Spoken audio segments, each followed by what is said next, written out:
Bollywood silver screen presenting no country for old man.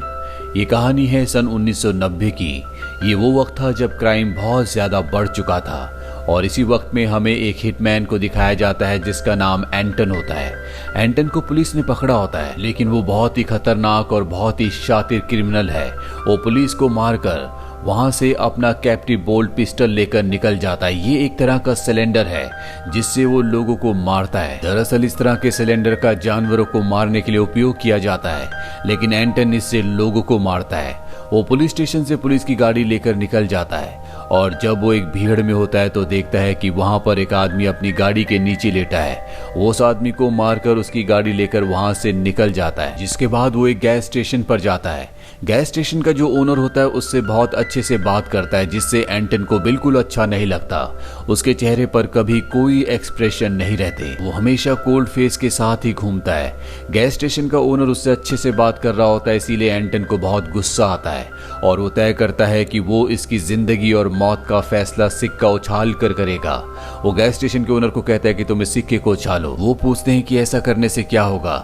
एंटन कहता है कि शायद तुम्हें तुम्हारी जिंदगी मिल जाए, और इसके बाद सिक्का उछालने से पहले गैस स्टेशन के ओनर हेड्स कहते हैं और हेड्स ही आता है, जिस वजह से एंटन उनकी जिंदगी को बख्श देता है और वहां से निकल जाता है। एंटन दरअसल एक साइको इंसान है जो कभी भी किसी को भी मार देता है।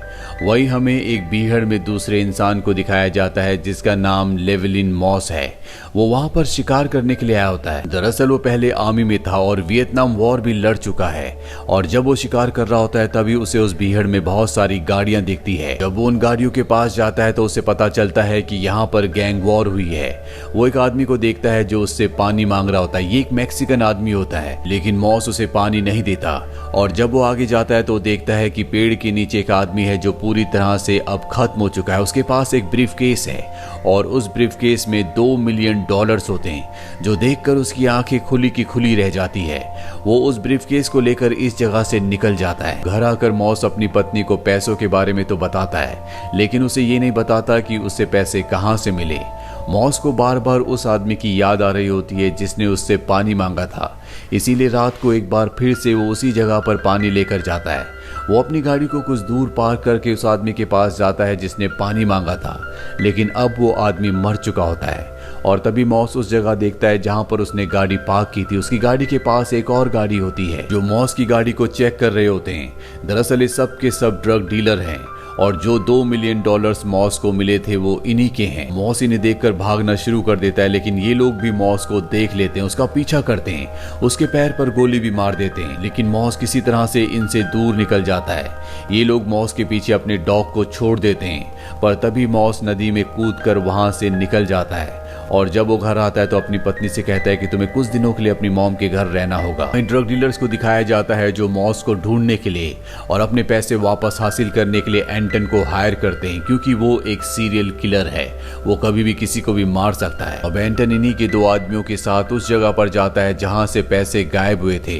ये आदमी एंटन को एक रिमोट दिखाते हैं और बताते हैं कि जब भी तुम्हारे आसपास वो बैग होगा तो ये रिमोट बीप होना शुरू हो जाएगा, क्योंकि उसके अंदर एक ट्रैकिंग डिवाइस है। एंटन एक साइको इंसान है, उसके मन में आता है क्यों ना वो सारे के सारे पैसे खुद ही हासिल कर ले, इसीलिए वो इन दोनों को मार देता है। और अब उसे बैग की तलाश है। मॉस की कार की नंबर प्लेट से उसे पता चल जाता है कि मॉस कहाँ रहता है। वो सबसे पहले मॉस के घर जाता है, लेकिन वो देखता है कि मॉस और उसकी पत्नी अब घर से निकल चुके हैं। उसे वहां पर टेलीफोन का बिल मिलता है जिस पर एक ही नंबर पर कई बार कॉल किया गया होता है, और ये मॉस की पत्नी की मॉम का नंबर होता है, जिससे एंटन को पता चल जाता है कि मॉस तो भाग चुका है, लेकिन उसकी पत्नी उसके मॉम के घर पर है। दरअसल मॉस ने एक मोटेल में स्टे किया होता है जहां पर वो सारे के सारे पैसों को एयर डक्ट के अंदर छुपा देता है।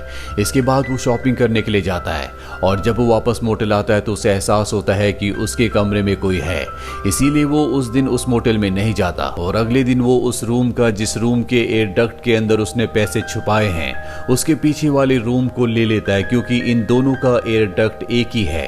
इसके बाद वो एक हुक बनाता है ताकि वो पैसों के बैग को खींच कर अपने पास ले आए। वहीं एंटन को दिखाया जाता है जो शहर शहर के हर एक मोटल में घूम रहा होता है ताकि अगर उसके आसपास बैग हो तो उसके पास जो ट्रैकिंग डिवाइस है वो बीप होना शुरू हो जाए और वो उस मोटल में पहुंच जाता है जहां पर बैग है, यानी जहां पर मॉस है। और उस मोटल के अंदर जाने के बाद उसका रिमोट बीप होना शुरू हो जाता है। वो समझ जाता है कि पैसों का बैग यहीं पर है और अब वो उस कमरे की तरफ बढ़ना शुरू कर देता है जिस कमरे से उसे बीप की सिग्नल की आवाज आ रही होती है। वो अपने शूज उतारकर उस तरफ धीरे धीरे बढ़ता है और अपनी सिलेंड्रिकल गन से दरवाजे को तोड़कर अंदर जाता है जहां पर 3 मैक्सिकन होते हैं। वो उन्हें अपनी सिलेंड्रिकल गन से मारना शुरू कर देता है। वो भी उस पर गोलियां चलाते हैं और गोलियों की आवाज सुनकर मॉस पूरी तरह से अलर्ट हो जाता है। उसे समझ में आ जाता है कि बैग लेने के लिए कोई ना कोई उस कमरे में आ गया है जिस कमरे के एयर डक्ट के अंदर उसने पैसे छुपाए हैं। एंटन उन तीनों को मारने के बाद एयर डक्ट की तरफ जाता है, पर जब वो एयर डक्ट को खोलता है तो वहां पर उसे बैग नहीं मिलता, लेकिन बैग को खींचने के निशान वहां पर होते हैं जिससे एंटन को समझ में आ जाता है कि यहाँ पर बैग छुपाया गया था। दरअसल मॉस ने दूसरे रूम से बैग को हुक से अपनी तरफ खींच लिया होता है। यहाँ पर एंटन ने जिन 3 मैक्सिकन लोगों को मारा होता है ये उन्हीं गैंगस्टर्स के लोग होते हैं जिन गैंगस्टर्स का ये बैग है। दरअसल अब उन्हें पता है कि एंटन उन्हें धोखा दे रहा है, इसीलिए गैंगस्टर्स ने अपने आदमियों को यहाँ पर भेजा था, लेकिन एंटन ने उन तीनों को भी मार दिया है। और अब मॉस जिसके पास बैग एक बार फिर से आ चुका है वो एक दूसरे होटल में जाता है। उसे शक होता है कि इस बैग के अंदर कुछ ना कुछ तो ऐसा है जिस वजह से लोग इसका पीछा कर रहे हैं। और जब वो बैग को खोलता है तो देखता है कि उसके अंदर एक ट्रैकिंग डिवाइस है, पर अब उसे इस डिवाइस को निकालने में बहुत देर हो चुकी है क्योंकि एंटन इस होटल में भी पहुंच चुका है। वो अपनी सिलेंड्रिकल गन से दरवाजा तोड़ देता है, लेकिन मॉस किसी तरह से यहाँ से बाहर निकल जाता है।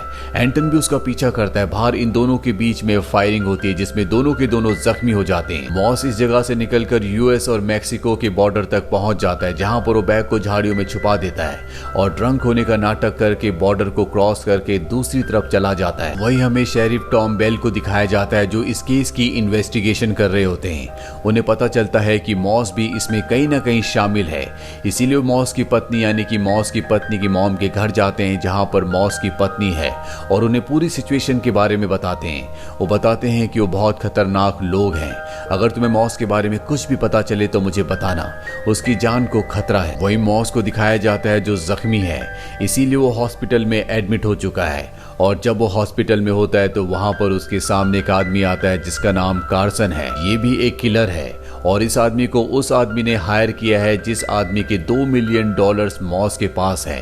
कार्सन मॉस को समझाता है कि वो पैसे मुझे दे दो, तुम्हारे पीछे कुछ मैक्सिकन गैंगस्टर्स और साथ ही साथ एंटन भी है जो तुम्हें मारकर पैसों को हासिल करना चाहते हैं। अगर तुम मुझे पैसे दे दोगे तो मैं तुम्हारी प्रोटेक्शन करूंगा। लेकिन मॉस उस वक्त उसकी बात नहीं मानता। वहीं एंटन को दिखाया जाता है जिसके पैर पर गोली लगी है जो मॉस ने मारी है।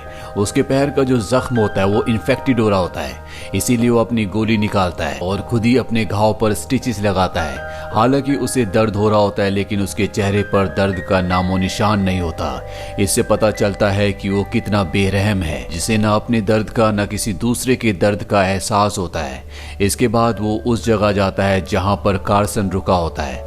वो कार्सन को मार देता है क्योंकि उसे पता है कि कार्सन को उसी गैंगस्टर ने भेजा है जिसके $2 मिलियन इस वक्त मॉस के पास हैं। और तभी यहाँ पर कॉल आता है और ये कॉल मॉस का होता है जो कार्सन को पैसे देना चाहता है, लेकिन इस कॉल को एंटन रिसीव करता है। वो मॉस से कहता है कि अगर तुमने मुझे पैसे नहीं दिए तो अब मैं तुम्हारे पीछे नहीं आऊंगा, बल्कि मैं तुम्हारी पत्नी को मार दूंगा। मुझे पता है कि वो अपनी मॉम के घर पर है। लेकिन मॉस उसकी धमकी से डरता नहीं है और उसे धमकी देकर फोन रख देता है।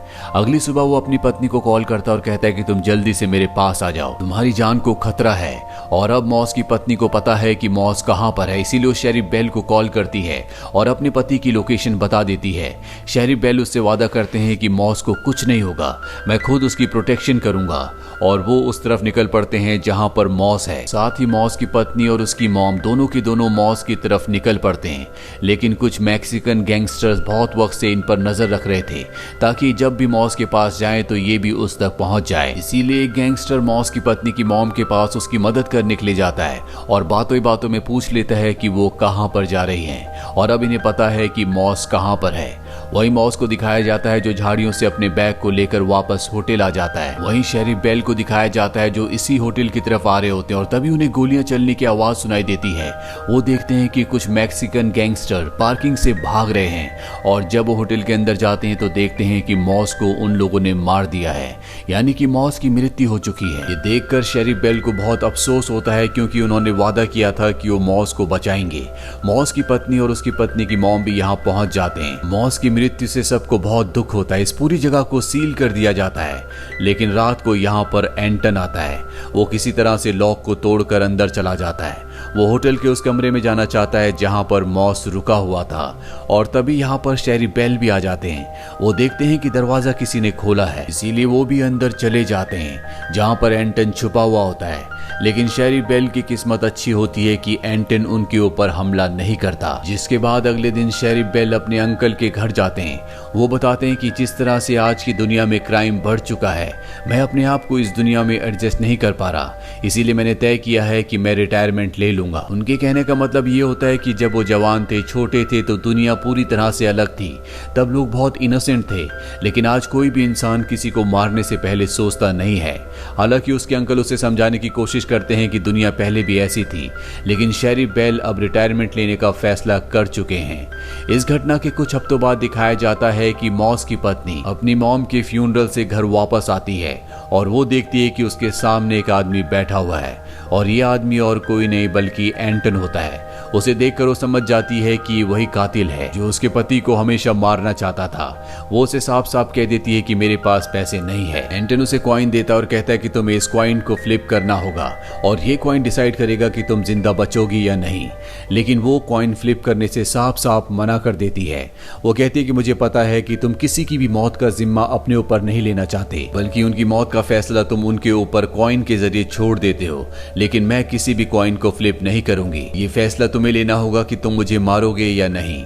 और इसके बाद दिखाया जाता है कि एंटन उस घर से बाहर निकल रहा है। बाहर निकलने से पहले वो अपने शूज चेक करता है कि उनमें खून लगा हुआ है या नहीं, जिसका मतलब ये है कि उसने मॉस की पत्नी को भी मार दिया है। लेकिन मॉस की पत्नी का खून अब उसके सिर पर है क्योंकि उसने कॉइन को फ्लिप नहीं किया था और ये बात उसे बहुत ज्यादा डिस्टर्ब कर रही होती है।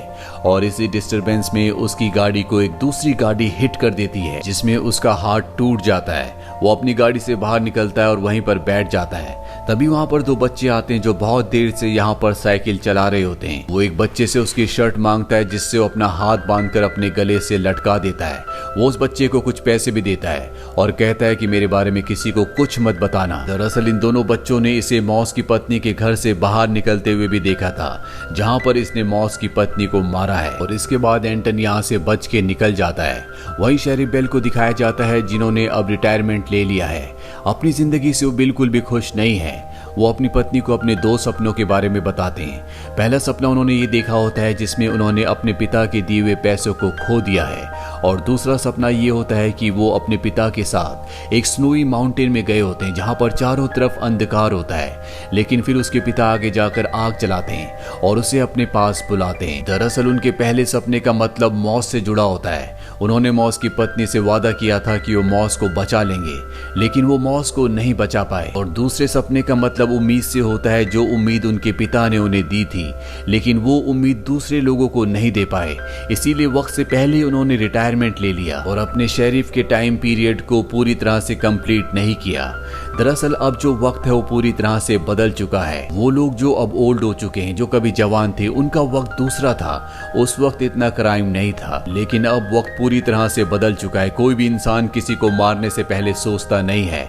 यहाँ पर नशे का कारोबार होता है। हर वो गलत काम होता है जो इंसानियत के लिए अच्छा नहीं है। और यही एक कारण है कि इस फिल्म का नाम no country for old man है, क्योंकि जो अब ओल्ड हो चुके हैं उनके लिए अब ये दुनिया नहीं है। उनका वक्त, उनकी दुनिया दूसरी थी जो अब पूरी तरह से बदल चुकी है।